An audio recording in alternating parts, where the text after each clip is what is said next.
Good morning, everyone. Hopefully you can hear us and we're off to a good start. Just want to say good morning. Thank you for joining us for the last part of our three-part webinar series presented by the TBBA SMC.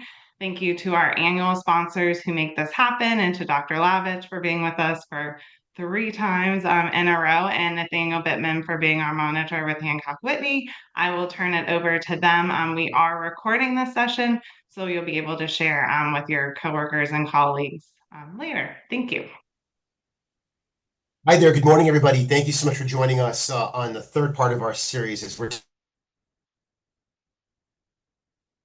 talking about how do we kind of apply an environment where consumers are experiencing a high level of stress and anxiety and maybe some buyer reluctance. And we're seeing a lot of geopolitical issues out there. There's some concerns about, what's happening with this new Fed chairperson. People have some concerns about, when are we going to get out of this oil crisis and some of the expenditures that we're seeing out there. So there's a lot on consumers' minds these days. And we know that when they're coming into some of the model centers and they have a lot of choices and options between existing sales and construction opportunities and new builds, how do we kind of overcome some of the anxiety and fears that consumers have so that they can get back to making a really good informed buying decision? So Dr. Lavich is here, who is the owner of Surpass Your Goals and a great coach and a trainer out there. So I do encourage all of you that are on the call, if you'd like to kind of further do a deeper dive into yourselves, you take an opportunity to speak with Dr. Lavich. She's here locally and she's great. So Robin, I'm going to call you Robin for the purposes of our discussion today. Get us started. So we're back to another month of still consumers feeling anxiety. How do we overcome that? Still, Nathaniel, jump in as much as you want because this is going to be like a total kind of blending of all three into one. And I actually built in some space, believe it or not. So that's good. I'm excited today. Can y'all see the slides now? We can. Okay. So today is number 3 out of the 3-part series. This one is focused on moving from hesitation to commitment, the part that everybody wants to know. So how do we actually guide people through emotional decisions? Just a quick overview of the 3 sessions, and they're recorded, right? So if they missed a session, they can actually go back and watch that session. That's correct. Okay. So the first one, we talked about reading the room, which was pretty much focused on emotional intelligence and your own. Then we moved from transaction to trust, which was how to actually build trust in the relationship, so that we establish a connection. And then the third one, the one we're doing today, is hesitation to commitment, which is how do we create presence and not pressure. What I'm really excited about for today is today is basically the culmination of all of it. The first 2 were kind of setting the foundation. And I actually am really glad that you decided to do them in 30-minute segments, because when I look at the volume and the content of the information, it's actually quite a bit. So it's nice that this was a little bit more digestible. So today, Yes. I'll do a quick recap, and then we're going to dive into how we reframe objections and that focus on price. We're going to talk about how to interrupt the emotional loop with the buyers and the consumers. And then I'll give you some practical strategies, and we'll wrap everything into one cohesive plan, as formulaic as possible. So going back to session 1, we talked about reading the room. The biggest takeaway from that is that your state transfers before your words do. So we want to become aware of, how am I actually showing up? Am I stressed? Am I triggered? Am I pushing? And realizing that when we look at the buyer or the consumer, their brains are constantly scanning for what's safe and what's unsafe. And so if they feel uncertain, they go into this protection mode, and that's when you're going to start seeing a heavier focus on price. When they feel safe, it literally creates expansion in the body, and it opens up new pathways in the brain, and then they start envisioning what's actually possible. And that's when you start hearing them talk about, how they could be entertaining, how they would lay out the living room. Like all of a sudden they start putting this vision into practicality and what they'd actually like. When the brain is scanning for safe and unsafe, what we want to become really proficient at is understanding that all emotion is energy in motion. It's just data. And so what you want to do to position yourself as a salesperson is pretty much be a data emotional miner. So you're constantly looking for what is their emotional state. Once you know that emotional state, that actually allows you to help support them and guide them to shift out of it. So in that first session, the key takeaway is that the emotional intelligence is about reading others as well as managing ourselves, understanding that the buyer is going to mirror our state, not our language.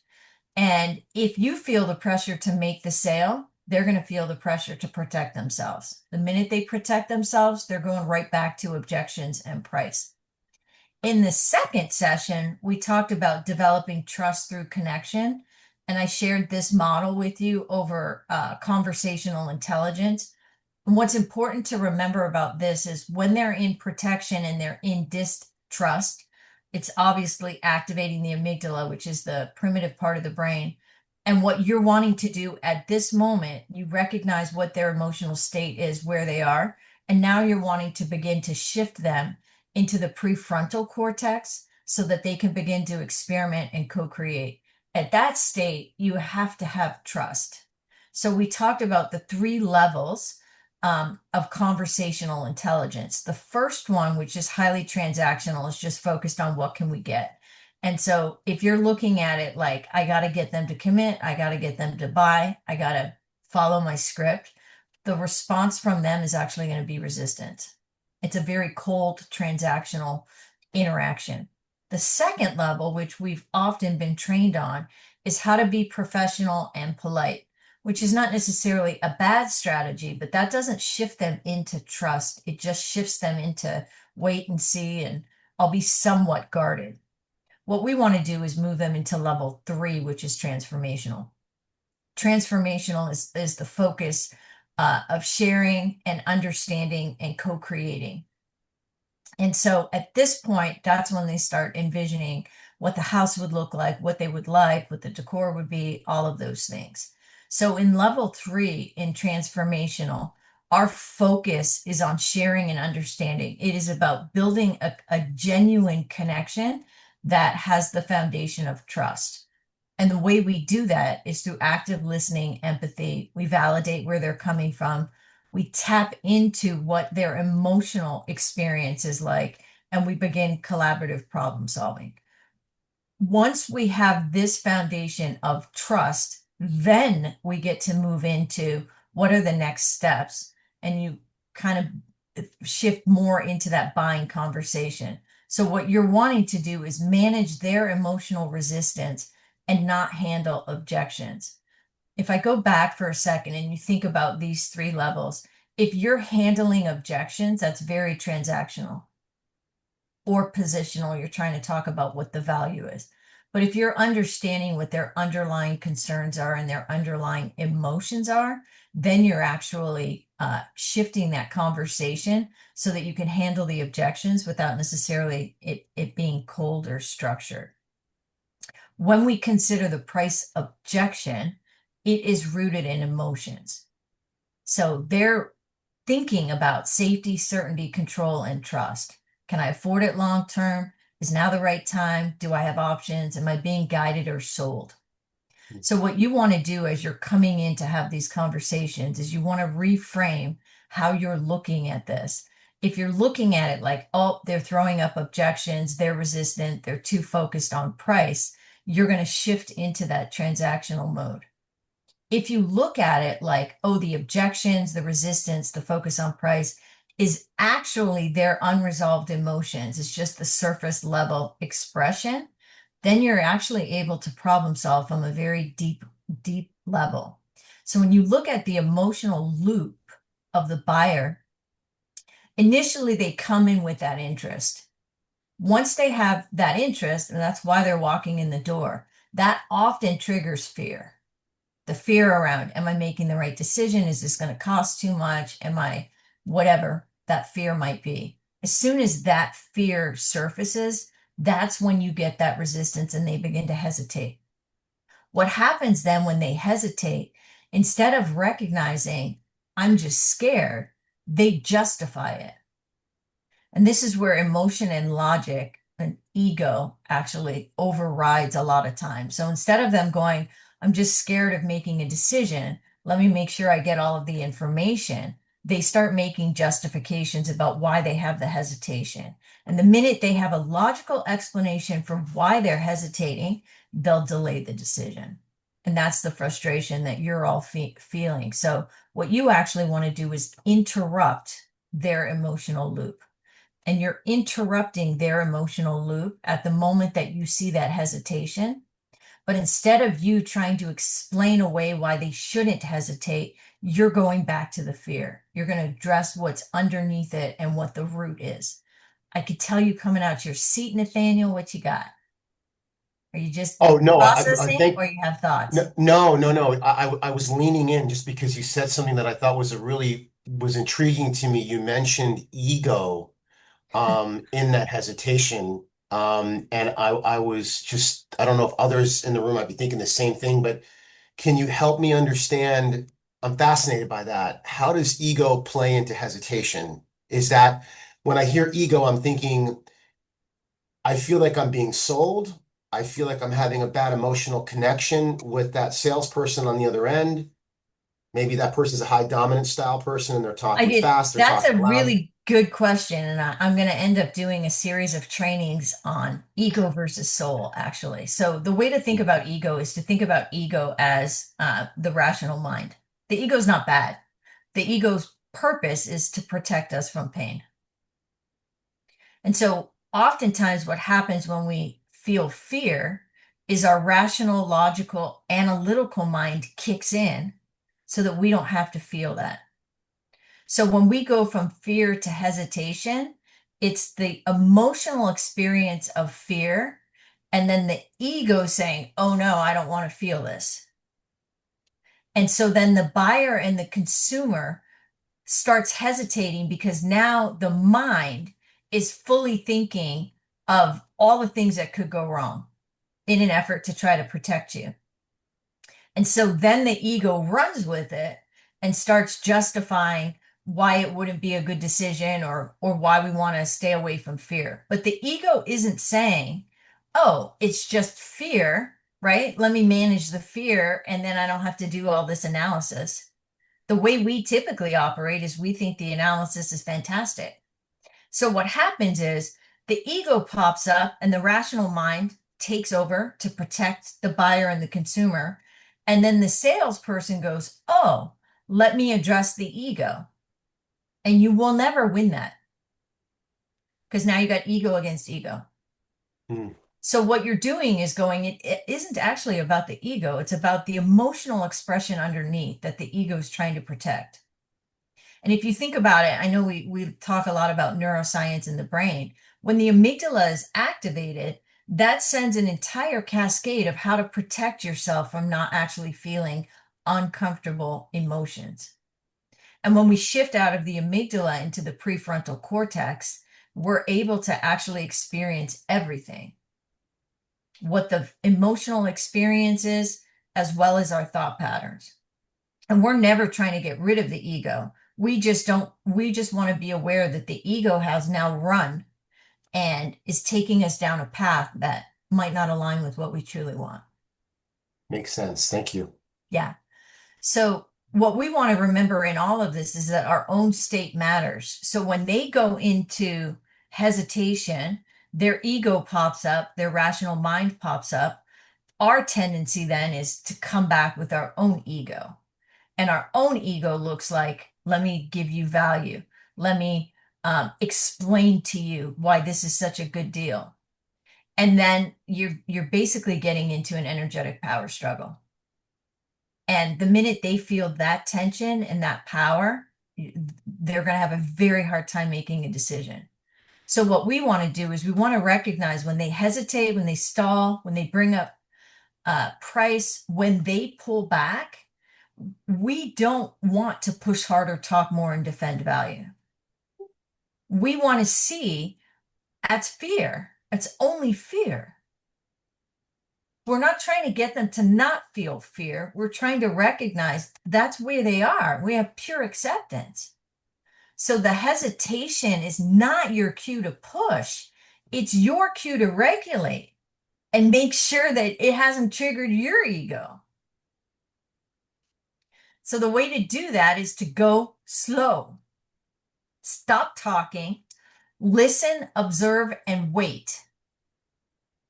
So they pull back, they have resistance. I'm not even going to tell you that's not going to happen. You can show up in the best state, happy, neutral, content, supportive, whatever. They could still get triggered. It's not because you created it, it's because they created it themselves. So you just want to recognize that's where they're at. You're not trying to get them out of that, and you're not trying to make them wrong for having the fear. So the way we regulate is we actually slow down, observe where they are, observe where we are. Questions or thoughts? Robin, how does a high-paced person, somebody who is, in real estate sales, we have people with challenging dispositions, right? And they love the challenge. That's kind of why sometimes they're in sales. They love that challenge, and that kind of excites them. So people like myself, who's a fast-paced person, or people that are fast-paced people, how does a fast-paced person regulate that, especially if they're dealing with somebody who is a slower-paced person? So just let me clarify, going slow is not slowing your pace. It's slowing your presence. So I could be getting 101 things done and on the move and highly productive, but I'm still very aware. Typically, what happens when we go into that high paced is we become so consumed with what we're focused on, we don't have awareness of how we're showing up. So Mm, going slow is about the awareness. It great. is not about doing things in a slow way. And I want you to consider, if you look at athletes, if you look at peak performance, it's the awareness that changes their performance. The awareness slows down how they see things, their perspective. Mm. But it doesn't mean they hit slower. It means they have the awareness of what's going on. And Thank you so for clarifying ultimately, that. that's what we Yeah. want to do. So it's not about the external pace, it's the internal pace. But I do want to mention that if you tend to have a high pace where you like to multitask, you like that competitiveness, you like that challenge, and you do want to push, I mentioned this to somebody the other day, is we often overlook the impact that that's having on other people because that is actually a dysregulated state. That is high adrenaline. And so when somebody comes into your field and you're at high adrenaline, you're taking all that, those stress hormones, and now you're absorbing it and it becomes a repellent. So you might feel like I'm just getting shit done, but the people around you are like, whoa, like that's a Mm. lot of tension right there. So it is a correlation that you could be high paced and dysregulated, and you need to slow down your breathing. Ultimately, what we want to do, which is very hard, but when we talk about going into a state of flow, which is what athletes do, where they're completely in the zone and they're in the moment, time actually feels like it slows down. And we're actually astonished at how much we could get done in a shorter period of time. But we have convinced ourselves, the ego has convinced us that the more adrenaline we have, the more pressure we have, and the more urgency we have, that that's necessary to perform. And it is not. It actually sabotages our performance. Interesting. Fascinating. I could go on and on about that one. All right. Hesitation to commitment. So in the first session, we talked about the way to actually manage the emotions is to read the room. So we recognize their emotions, our emotions. Then we listen a little deeper and we try to extract the concern. So if there's fear, what's driving the fear? Then what we're doing is we're acknowledging that fear and then we're directing the response. Directing the response was the second module or the second session where we're focusing on how do we build trust. So reading the room as I see it, I see the fear, I understand the underlying concern. But now we're going to move so that you know you can trust me and your guard will begin to drop.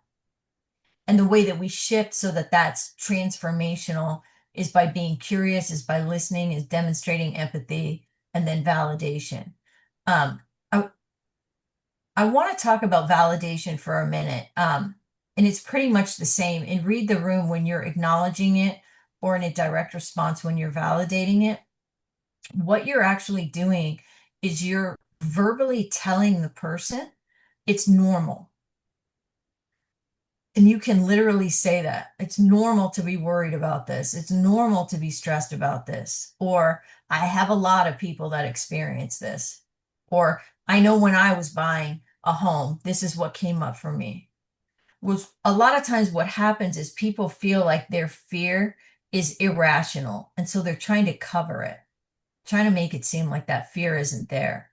But the minute you see it, and I would highly recommend you don't say, there's a lot of fear coming from you, or you seem pretty scared. I wouldn't use those words, even though you know that's what it is. I would use words like stressed and worried.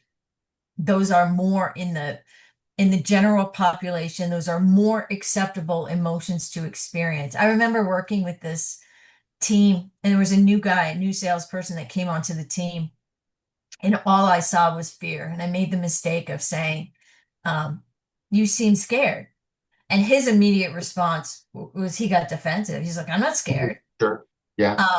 And then, I pulled back. I went at it a different way. And then at the end of the session, he goes, I really was scared. But he didn't know he was scared at the Mhm. moment. And me pointing that out was not what he wanted to hear. So I'm not suggesting that any of you start telling the buyers that they're just scared and they need to get over it. I'm suggesting that you validate for them that their concerns are normal. So it's not a function of saying what are your concerns? I mean, like if you're having a conversation with someone and there's evidence of reluctance and you want to be able to go into that kind of emotional connection, that emotional contagion where we're kind of vibing the same and one isn't splatting on the other. How do we what emotional literacy language would we use in role play to kind of say, because we want to ask the consumer, right? What are your objections? What are your concerns? What's your fear? But we also don't want to trigger that language, is my understanding, because that may disrupt the flow. Did I get Well, that right? because what you have to understand is most people for real will have an emotional experience of anger, of fear, and they're disconnected from that experience. They don't want to feel it. So if you're the person that says, "Oh, you're scared," they don't want to hear that. So yeah, that's going to fracture the relationship because it's almost like you're putting it in their face. So what I do is I use more neutral language like concerns, worry, or stress. Like I said, in the general population, I don't know why this is. You could say to somebody, "You seem stressed," and they'll go, "Yeah," and they'll tell you all the reasons they're stressed. But if you say to somebody, "You seem scared," they're going to get highly defensive. And in all honesty, the stress is actually fear. That's what's driving the stress. But some people aren't ready to hear that word. Fear is like nobody wants to be seen as scared because a lot of times it gets perceived as weak. Now, if somebody's coming in and they want to buy a home and they want to negotiate the best deal, the last thing they want is to be perceived as weak.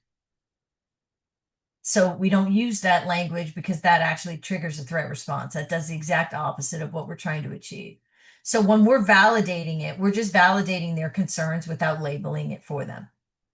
Let them come to their own realization. It's a great point too. Thank you. Thanks for clarifying that.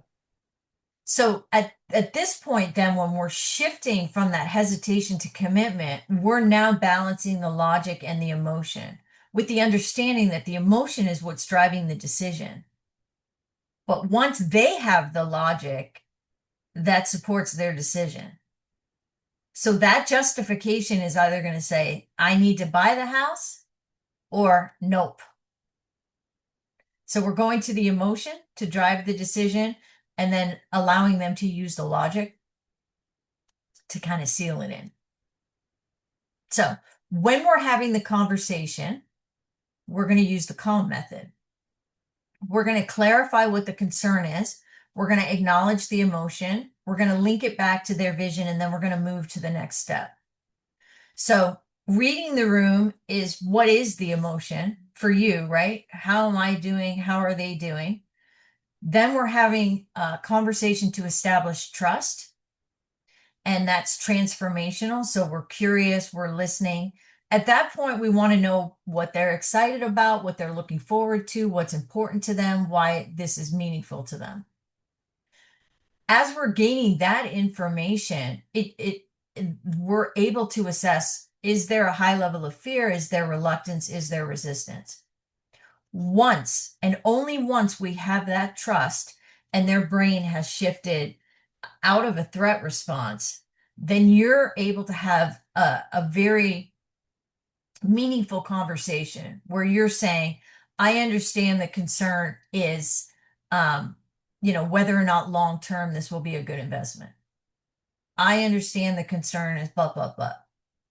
And then to my point, we acknowledge the emotion. So we don't say, I can tell you have fear about spending this kind of money. But what we can say is, I can see that you would want to be cautious on such an investment. So I'm not going to use the word fear, I'm going to use the word cautious. And then I'm going to say, such a big investment, and I'm going to link it back to their vision. It's they want the bigger house because of their family, they like the neighborhood, whatever the reason is. So we're clarifying their concern, we're acknowledging their emotion, and then we're bringing back what their vision was. Once we know what their vision is, then you move the conversation to, okay, what would the next step be? And now you can start talking about features and benefits and logistics. We often try to do features, benefits, and logistics at the front end. We're now doing it in reverse. We're building the connection, we're understanding where they're coming from, we're validating them, and then we're shifting it. So some simple practical phrases that you could use might sound like, it sounds like part of you is excited and part of you is cautious. That's normal. So notice I didn't use the word fear. Let's walk through what would make this feel like a smart decision. That's good. It's And really you're good. realizing at that point that they're cautious. They don't want to make a bad decision. That's the underlying fear. That's the underlying concern. So how do I help you make a good decision? So what you're doing, I just want you to notice in these phrases, you can create your own, is you're noticing the emotion, you're noticing the concern, and then you're validating it. You're basically doing all of that in one sentence. This does not have to be long-winded. But that is the moment of connection, of genuine trust. So then we look at everything that we've covered from price to possibility and read the room. You know your emotional and energetic state, yourself and the buyers. When we transform into trust, we're having conversations that create connection through curiosity and empathy. And then in this last stage, we're creating commitment and action. We're clarifying what we want, we're validating where they're from, and we're connecting it back to their vision. Questions or thoughts on that? Yeah, I'm just intrigued. The key now, when you're living in a world where consumers are shopping almost everything and all decisions, from legal advice to medicine to interest rates to even how they're looking at homes and making a decision, they're doing everything through AI, right? Whether it's through Claude or ChatGPT. Um, when you're talking about clarity, validation, and vision, you kind of wonder, it seems like the consumer's consultant now is really kind of a bot, right? Any thoughts on that? I love that last segment about clarification, validating the content and keeping that vision present. Do we see the AI world at all that kind of contaminates the work that we're doing to kind of create that I love the emotional questions connection? you pose. I love it. Okay, so I don't know how many people are actively using AI. I use AI all the time. I love it. Most of the Interesting. people are now Okay. in some Well, form. in different reasons. I noticed something about myself when I was using AI. I initially used AI as an editor because I hated doing editing. And then that shifted into like, help me create an outline for a presentation. And now it's actually a thought partner. And I told you I decided I was going to practice grounding, which is walking barefoot outside. And so I decided to walk my dogs outside barefoot on the concrete at 3 p.m. in the Florida weather. And I was running as much as I could to get back home and try to stay on the grass, but even the grass was hot. The dogs were so confused with why I was running on the grass. I get home and there's blisters on both of my feet. And so I immediately put ice on it and then I put aloe on it. And then I'm getting to your question, by the way.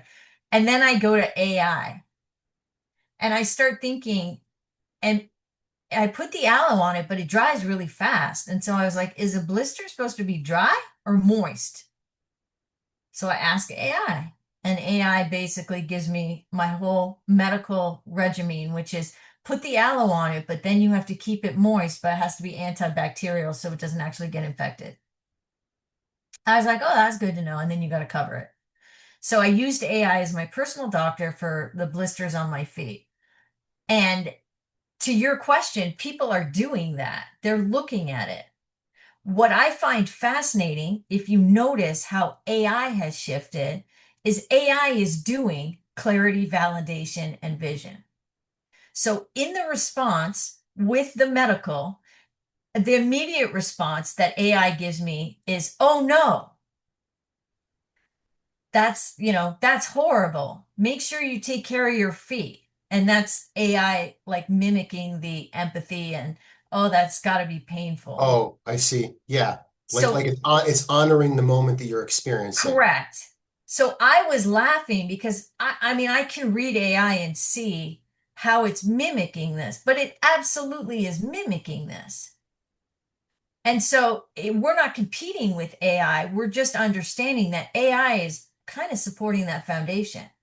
Hmm. And I think sometimes people get scared of AI because they think it's going to replace us, but it works in concert with us. If they've gotten support from AI about what to look for. Now, consider when AI gave me, here's how to take care of your feet, it did it in the context of, I'm going to share empathy that must be painful. I want to make sure that you're well taken care of. It added all of that. It didn't just give me Hmm. a response that said, here's what to do. It gave me all the context around it. This is the same as what we're talking about. It's fascinating. We're talking about AI, but I really hope that and more people are dropping off the call, so we probably have to bring it to a wrap. But I think this is a very important point I'm going to make, and I think you'll honor this one with me. Because we're uncertain of AI, think of the number of people that walk into a model center that don't even really, they're uncertain about you, right? Somebody walks in, they see a home and they're looking at a product and then they meet you and they're uncertain. And that's what this whole segment's about, right? It's all about how do we create that certainty and trust. I find the same thing with AI. When I go to AI to ask a question, I'm going to be intrigued by their response, but I'm going to be cautious. But you're right. The moment it approaches me from an empathetic standpoint, it recognizes my situation and it honors me, then I'm more open to go, I feel like I'm talking to a friend. So if the bot has mastered that, this it just validates what you're saying here from a content standpoint. We need to be better at that. And I think that's what you mean by slowing down, taking a moment to be present, and not be transactional. It's kind of how I see it. It's interesting. Yeah, 100%. But yeah, if we're seeing that that's what's making AI effective, we need to be adopting that because AI has mastered how do you take something that's robotic that has no feelings, but actually makes you feel like, oh, it's a friend. This was a friend that just told me how to take care of my feet. And I did. I did exactly what it said. And I woke up this morning and I was like, I'll be damned. It was the 2 layers, never knew to do that. So this is the wrap up. Go slow and stay calm. Well, Dr. Lavich, Robin, we appreciate it so much. Thank you. Really grateful for the series. Good stuff. And I know this has been recorded. So, Melissa, we're going to hand it back to you. And I think it's just been a great series. Yes, thank you again. And we will post, or you can email us for the link to the recording. It'll be up on our YouTube channel. Thank you again, Dr. Lavich and Nathaniel. You're welcome. Have a great Bye. day.